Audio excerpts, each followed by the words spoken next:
Everybody, and welcome back to FSI DFS. I'm McKinley412, and today we're looking at this 10-game main slate on Sunday. A slate where, pitchers seem to have been priced down. Everybody's kind of like $700, $800 cheaper than they typically are. Top pitchers in very tough matchups. Not a whole lot to like outside of maybe one guy, super low in the cheap tier. And then bats are kind of muddied as well outside of maybe the Dodgers and Houston. But there is a cheap team that we do love. It's going to be Cincinnati. I'll just kind of throw that out there right now, just for some cheap plays. But still, pitching, it's very jumbled, very messy. You can kind of organize 1 through 5. I feel, maybe not however you want, but you can go a whole lot of different ways. I was doing a lot of adjusting, just kind of as I was researching a little bit more. Same in the mid-tier. There was just, you could really put these guys in a whole lot of different orders, and I'd be totally okay with it. But let's just start up at the top tier. The top most expensive, 5 most expensive pitchers: Wheeler, Bassett, Javier, Bieber, and Gausman. I think Javier really stands out just given the matchup. Wheeler's against the Mets, Bassett, Philadelphia, Bieber's got Toronto, and Gausman's got Cleveland, who just doesn't strike out and makes contact. So Javier really is kind of the one that stands out, going up against Oakland, right in the middle with this salary, only 8.7K. He's faced them twice so far this season. He hasn't had the best starts, but he did get 10 strikeouts in 9 innings pitched. He's got the highest strikeout rate of any pitcher on this slate at 32%, which is phenomenal. Anything over 30%, I think, is elite. So given the matchup, given his strikeout rate, I think Javier is going to be the most popular pitching play, especially in cash on this slate. After Javier, I put Bieber ranked as my second favorite pitcher, believe it or not, even going up against Toronto. Bieber has been fantastic. His strikeout rate has gone up lately. His walk rate's gone down. He hasn't been allowing a lot of hard contact really at all. So fantastic. He's got a tough matchup going up against Toronto, and we know how Toronto, their bats, they have that power, they have the pop to them, but they've really honestly been struggling over the past 2.5 weeks here. Coming out of the All-Star break, they had that 28-run burst, and they had like a 12-run and a 10-run. But since then, 2.5 weeks, they've only scored more than 5 runs one time. That's it, once in their past 2.5 weeks. So their offense has kind of been in like a slump here, if you want to call it that. Now going up against a very solid pitcher in Shane Bieber, who got a little bit of a price discount because he is going up against Toronto. So I do like Bieber, kind of as like a great GPP play for sure.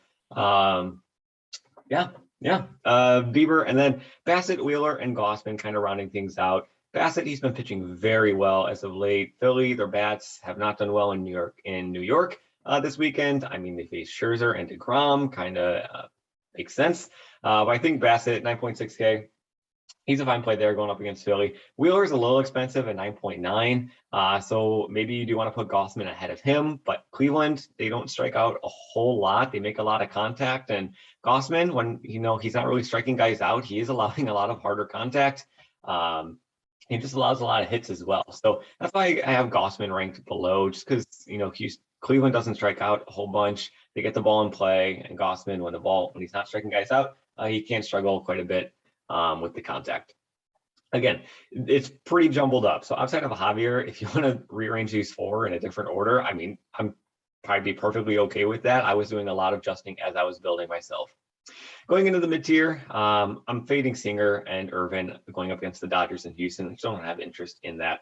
So let's go to the mid-tier. Anderson, he's probably my top guy in this mid-tier. It's kind of like the top. It's like the top tier as well. There's Javier, and then the other 4 you can kind of jumble however you want. It's kind of similar here. I put Anderson up at the top. He doesn't have a super high strikeout rate. It's only at 21% on the season, but he is going up against KC, and he's getting a salary discount of almost like $1,200, even going up against a worse matchup. Again, DK, they just kind of like slashed everybody's salaries on the pitching side of things, and I'm not exactly sure why, but it happened. So this is what we have to deal with. But Anderson going up against Kansas City, he's been phenomenal on the season. Obviously, he's got that amazing lineup batting for him. So certainly can be in the line for the win. Absolutely. He doesn't go super deep into the game. So like he's not going 100+ pitches like Wheeler or a lot of the other top aces are going. So that is a little bit of a concern, but still, I think Anderson at 7-8 going up against Kansas City should be your top play in this mid-tier. The rest of the guys, Gilbert, Perez, Garrett, and Ashby, again, you can rearrange these 4, I think, in any order that you want. There's really not much separating any of them. Gilbert and Perez obviously going up against each other in the Seattle, Texas matchup. Perez has been doing pretty well as of late, so maybe you want to go with him, kind of ride the hot arm in Perez. Gilbert, we know what he's capable of just so far of what he has been doing. I guess I do not remember this Houston start with Perez where he really struggled, but before that, he was looking great. He had a hot arm, so maybe he can get back to that form. And then Garrett and Ashby, these guys have higher strikeout rates. Ashby, though, he's got a very high walk rate. I think his walk rate is in the double digits. I want to say it was like 11% when I looked at it. And you can kind of see here as he's going through, he had 5 walks in just 4 innings last start, 3 walks in 4 innings, 3 walks. So the walk rates have gone up, especially recently. It's just one of the higher walk rates on the entire slate. So that was a little bit of concern for Ashby, especially going up against St. Louis and their great bats. And then Garrett, he can get the strikeouts going up against Atlanta. They do strike out quite a bit, but they are still an elite offense. So I kind of put them down at the bottom. In the cheap tier, Lance Lynn, he kind of stands out. He's really kind of the only guy that I'd be paying attention to. A righty going up against Detroit. We all love righties against Detroit. He's cheap. He can have a great strikeout game. You can kind of see he's had some pretty solid strikeouts here.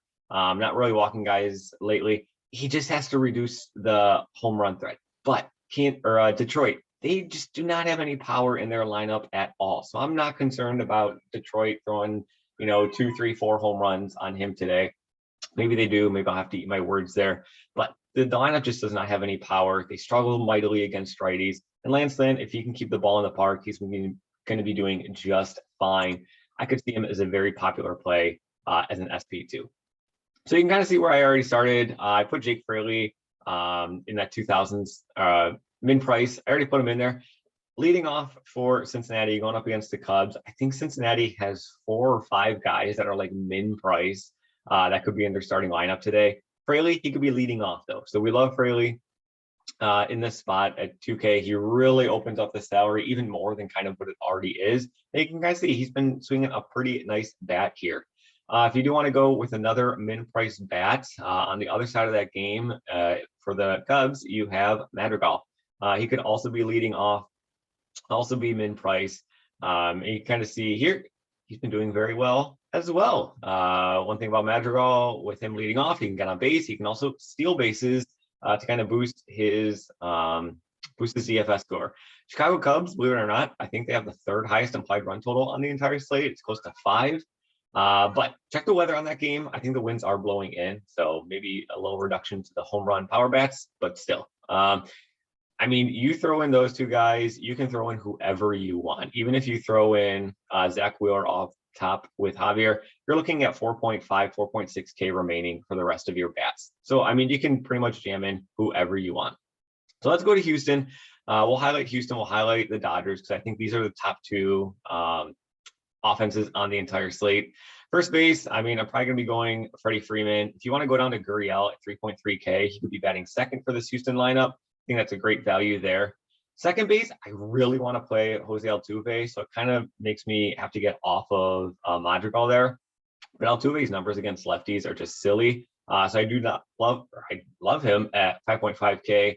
Bregman at 4.9. If you want to go Turner, that's fine. Turner, another 5.5. Just if somebody's salary is 5.5, just jam them in. So you can kind of see, like, we have an absolutely loaded, star-studded Houston LA Dodgers mini stacks going on here with Fraley, Javier, and we have Wheeler. It's 2.6K remaining for everybody else. But again, that is with Wheeler in. So let's take Wheeler out. We'll throw in Lance Lynn, who's only 6.8K. And let's see where we end up with the salary. I think this is 3.7K for a catcher and 2 outfielders remaining. I mean, that's a pretty good start if you ask me. So Fraley really opens things up. Lance Lynn really opens things up. Righty going against Detroit, whose main concern is he allows a lot of home run long balls, but Detroit has no power in them. So I think this is a very popular spot, very solid route that you could be starting off, especially in your cash games. As far as GPP, I have St. Louis up at the top. I already mentioned they're going up against Ashby, who really can struggle with the walks. He's got this K rate, but St. Louis does not strike out a whole lot as a team at all. And if they can get on base, we all know what St. Louis can do. Yeah, blanked out there. I saw Mikolas and I got really confused for a second, and I don't know why. But yeah, you can throw in St. Louis going up against Ashby. I think they're fantastic. It's your usual guys. It's going to be Goldschmidt. Start off with Goldschmidt. Start off with Arenado. If you want to throw in Tommy Edman in there, get some stolen base upside. You can absolutely go there with your guys. I mean, they're pricey, but again, you saw with the pitchers, like everybody is pretty cheap. Milwaukee, another solid team that you could be going for in GPP. I do love the Chicago White Sox once again. Oh, it pains me so much to say that. I feel like you guys are sick of me saying that. But the Chicago Cubs, or from the Chicago Cubs, the Chicago White Sox going up against, again, a left-handed pitcher. Can they do it? Maybe. We'll see. I mean, just these guys on paper, they're so good. And like they have the numbers against left-handed pitching over the past 2 seasons of like one of the best teams in baseball against lefties. They just, the past like handful have just been brutal and not doing well. But again, Detroit, we can do it. We'll see. But I do like Chicago White Sox as kind of like a GPP, but also a top play at the same time. Chicago Cubs, I already talked about how they have a super high implied run total. So I feel like I do have to talk about them just a little bit. If you are going with the Cubs, Wilson Contreras, he's going to be your kind of like top guy that you would be targeting. Ian Happ, he's been swinging a nice bat. He can certainly hit the ball out of the park. Again, check the weather. The winds are blowing in. So, I mean, maybe you don't want to go there, but I love Ian Happ. And I already talked about Madrigal at 2K. So, I mean, you can seriously get a great Chicago Cubs stack in there with Madrigal at 2K. He would really open up pretty much anything that you want to do with a Cubs stack. So, Chicago Cubs, and then rounding things out, the Atlanta Braves. Elite offense. They can strike out quite a bit, but still an elite offense.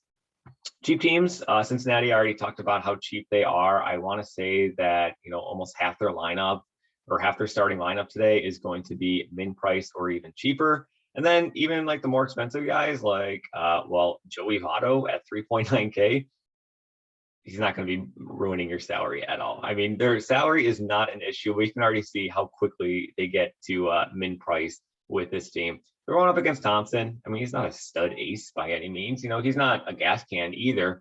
But still, I think Cincinnati can certainly get some run here. Tampa Bay, I have them kind of as well as a team that you could be targeting just for cheaper plays. I was always a fan of Lyles. He just kind of hasn't put it together, I guess, as well as I expected him to. And Tampa Bay also with all of their injuries, Franco and Margot and Anthony Ramirez. I mean, they're losing some top bats. I'm using they've been on the IL for a long time. But still, I mean, that's a lot of solid offense that they are losing. So the offense isn't really daunting. But they can provide some cheap plays for you if you do want to go with the Tampa Bay side. But that kind of rounds, everything out. Everything I feel like really is worth mentioning here. It's a pretty jumbled slate, but it's kind of also straightforward at the same time. Again, pitching, everything got reduced, so salary just opens everything up. You can go Fraley for Cincinnati in the outfield, and then bam, you can do whatever you want with Lance Lynn. So that kind of covers everything. Hopefully this was helpful for you. Hopefully you guys enjoy your Sunday. Football season's getting close. It's upon us, so please come join us at FSI. We have a great team of NFL coaches that can help you out with your NFL lineups. That we also provide preseason, so please come check us out. They do cover the slates, so we'd love to have you. I'd love to see you around. As always, good luck in your contest, and we will see you guys in the next video.